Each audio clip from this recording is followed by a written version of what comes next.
হুম, ওয়ালাইকুম আসসালাম ভাইয়া, ভালো আছি। আপনারা কেমন আছেন? আলহামদুলিল্লাহ ভালো আছি। তো আমাদের জীবনের গল্প অনুষ্ঠানে আপনি আমাদের ক্যামেরার সামনে আসছেন, মানে উদ্দেশ্যটা কি?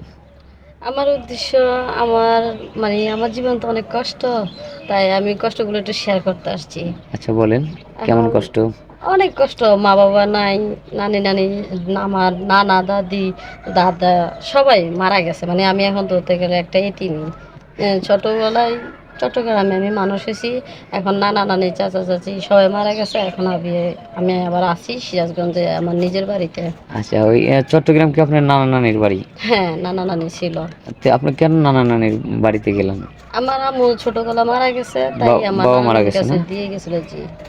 বাবা মারা গেছে। বাবা মারা গেছে, সবাই মারা গেছে। তখন নানা নানির কাছে থাকেন। জি। এখন বড় হয়ে গেছে, তারা মারা গেছে। এখন আছেন আবার সিরাজগঞ্জ আপনার চাচা চাচির কাছে, এই তো? জি। দর্শক বিন্দুকে ক্লিয়ার করে বলতে হবে, মানে আসলে প্রত্যেকটি মানুষের জীবনে কিন্তু কষ্ট থাকে, কিন্তু কষ্ট আছে বিলেই, মানে কষ্ট আছে বিধায় যে মানে নার্ভাস হওয়া যাবে তা না। সাহসী হতে হবে, স্ট্রং হতে হবে, যুদ্ধ করতে হবে। জীবন মানেই যুদ্ধ। বুঝতে পারছেন আপু? জি, বুঝছি। তো যাই হোক, আমি আরও প্রশ্ন করি, আপনার বয়স কত?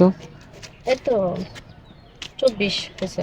24 হয়েছে। বিয়ে শাদী করেন নাই? না, আমার এখনো বিয়ে হয়নি। আপনি তো দেখতে সুন্দর, অনেক সুন্দর, মাশাল্লাহ, অনেক রূপসী, মানে পরীর মতো দেখতে। তাহলে 24 বছর বয়সে আপনার বিয়ে হলো না কেন? আল্লাহর হুকুম হয় নাই তাই। আল্লাহর হুকুম হয় না? না মানে জি, কেউ আর কোনো আমাকে আর কে পছন্দ করে নাই ভাইয়া, তো এই টিম বলে কেউ তাকাও নাই। কেউ তাকায়ও নাই? না। পড়াশোনা তো করছেন না? হ্যাঁ, পড়াশোনা করছি। কতদূর পর্যন্ত করছেন? বেশি করতে পারে নাই, কারণ যেহেতু এতিম হিসাবে কেউ এসসি পাস পড়ালেখা। করছেন না? হ্যাঁ, এসএসসি কষ্ট করে একটুখানি পড়ছি।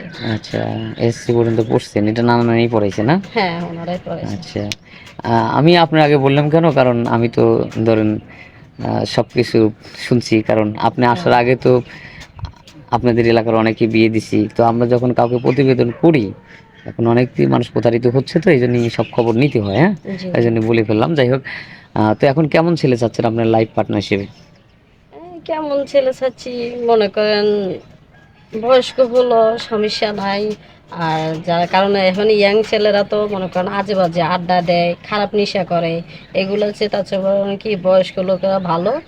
ওনারা কিছু আর বাজে নেশা তো আর করে না, বউয়ের কথা শুনে। বউয়ের কথা শুনে, মানে বউকে বেশি ভালোবাসে। বউকে বেশি আপনি চাচ্ছেন ভালোবাসে। যে আমার স্বামী আমাকে প্রচুর পরিমাণ আদর করুক, ভালোবাসুক। হ্যাঁ, জি, এটা তো সব মেয়েরাই হ্যাঁ, চায়। খুবই চালাক আপনি। যদিও হয়তো অনেক কষ্টে আছেন, কিন্তু আপনার মাথায় বুদ্ধি আছে, জ্ঞান আছে। বুদ্ধি নিয়ে ঠিক আছে, থাকতে আপনি হয়। সংসার করে খেতে পারবেন। তো যদি 40-45 বছরের কোনো মানে আধা বৃদ্ধ লোক যদি আপনাকে মানে পছন্দ করে বা বিয়ে করতে চায়, তার অঢাল সম্পত্তি আছে, তাহলে কি আপনি বিয়ে করবেন? হ্যাঁ, সমস্যা নাই, করবো। বিয়ে কি করবেন শুধু সম্পত্তির জন্য, না না না, সম্পত্তি করবো। সংসার করার জন্য? হ্যাঁ, সম্পত্তি করার জন্য না, ওনার সেবা যত্ন করব। কারণ আমি তো আর কয়দিনে বাঁচবো, আর উনি বা কয়দিন বাঁচবো। উনি আমাকে দোয়া করবো, আপনি তো ওনার এখনো সেবা যত্ন বয়স করবো। হয়নি, এখনো মরার চিন্তা করতেছেন। তো আমার। মরা বাঁচা তো আল্লাহর হাতে, তাই না? জি। তো যাই হোক, আমরা আর স্কিপ বাড়াবো না, আমরা এই পর্যন্ত শেষ করছি। সুপ্রিয় দর্শক, পরবর্তী অনুষ্ঠানে ইনশাল্লাহ সব কিছু বলবো। ভালো থাকবেন, সুস্থ, আল্লাহ হাফেজ।